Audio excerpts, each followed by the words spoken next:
ইউটিউবের মাধ্যমে ফেসবুকের মাধ্যমে সবাই তোমার একই কথা বলে, যে কোনো জিনিস করবেন পরিচ্ছন্ন করবেন, ভালো করবেন, যেন তার উন্নত মান বজায় থাকে। তাহলে কাল থেকে আর যাবার কোনো দরকার হবে না। সোনার নদে আধারি করি কোথায় বা গেলে, সোনার নদে আধারি করি কোথায় বা গেলে, সোনার নদে আধারি করি কোথায় বা গেলে, সোনার নদে আধারি করি কোথায় বা গেলে, রাম প্রেম বিদায়ী কোথায় বা গেলে, তুমি রাম প্রেম বিদায়ী ভক্তগণকে গলায়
ভাগবত গীতা দেখছেন তো, জোরে বলুন রাধে রাধে।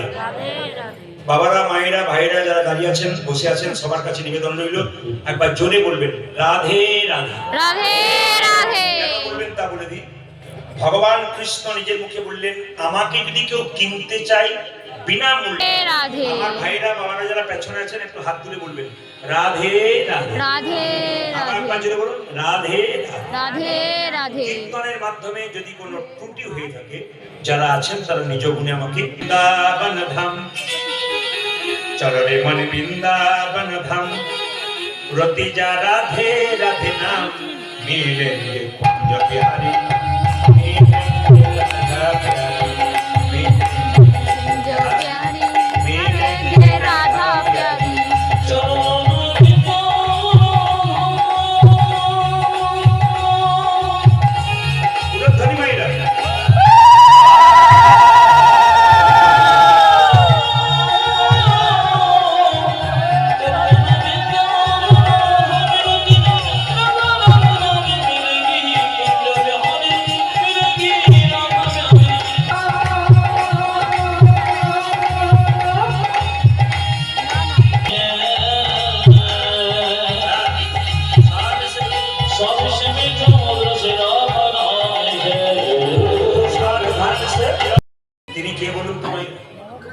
বিনা বাজাতে বাজে কে আছে? নারদ মুনি।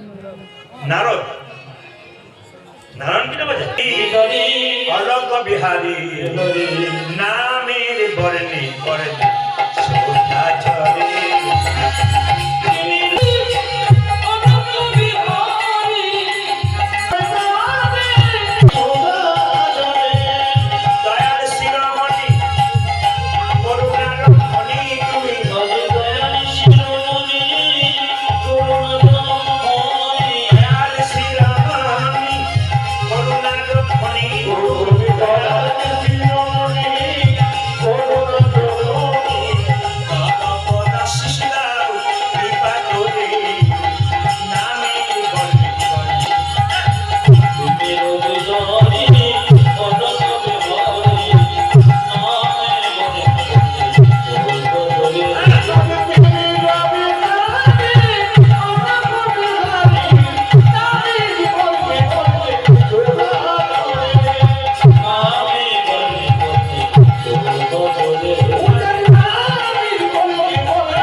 মায়েরা নারদমণি নারায়ণ এসেছিলাম, দরজায় দাঁড়িয়েছে, ভেতরে কি আছে রে? কৃষ্ণ। একবার দরজার ছাদ দেখবো। কেন, কি হয়েছে? বিরোধা পুঞ্জি লীলা করছে, এখন ঢুকতে দেবো না। কৃষ্ণ বলেছে যে ঢুকবে বাধা দেবে। নারদ বলছে তুই আমাকে ঢুকতে দিবি না শ্রীরাম? আমি আমার নিজেকে পাঠিয়ে দেবো না, যে এলে তুই দ্বার ছাড়তে পারবি না। বলে কাকে? দেখবেন নারদ কিন্তু কৃষ্ণকে মামা বলতো, রাধাকে মামি বলতো। একবার মামিকে খবরটা, বাহনের নাম কি জেনে বলুন। নারদের বাহনকে ঢেকি। ঢেকি। চলে যাচ্ছে নারদ কোথায়? ঢেকির বাহনে করে কার কাছে? রাধারানীকে খবর দেওয়া। কৃষ্ণ নাম চলে যায়।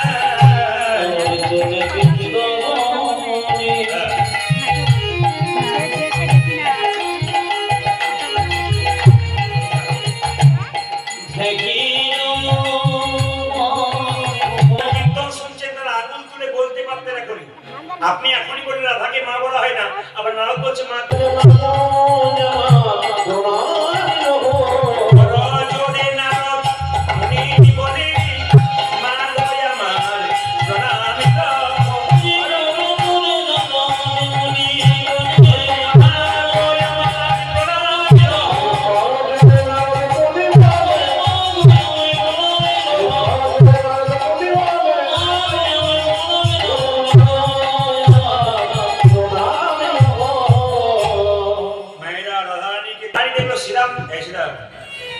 দরজায় দাঁড়িয়ে আছিস, দরজা ছাড়। না ছাড়বো না।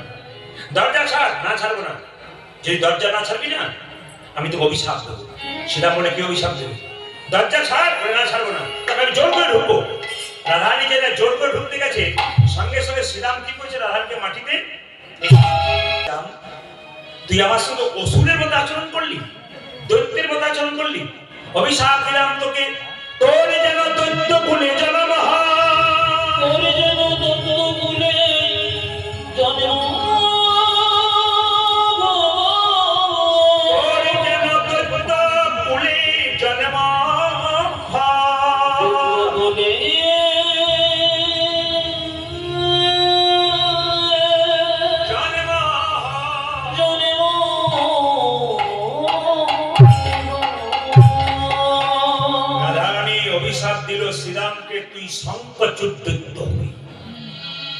মায়েরা শঙ্কচূড় দত্তের নাম শুনেছেন?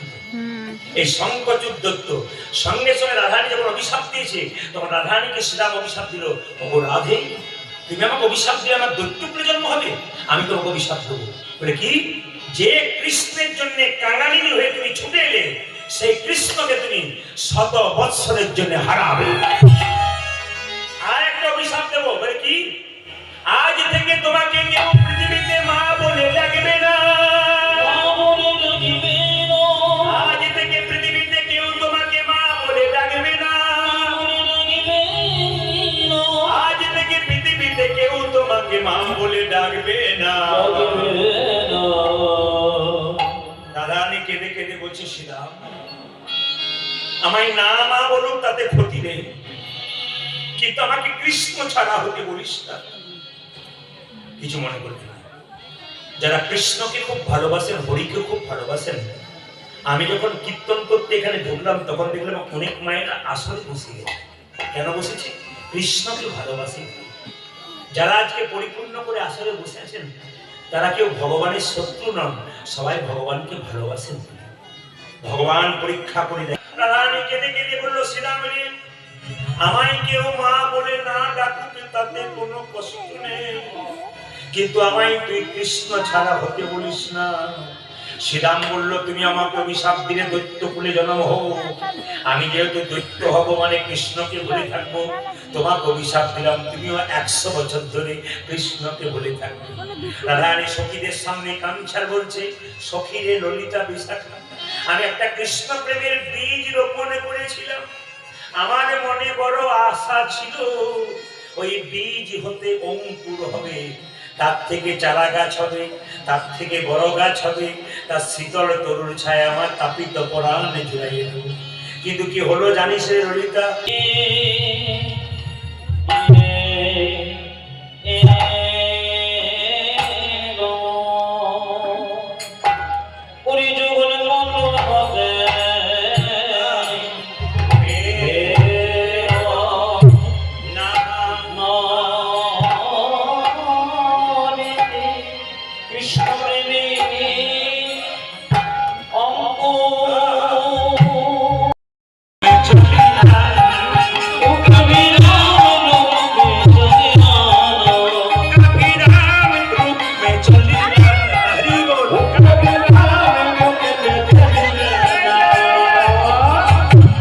का साथ लेके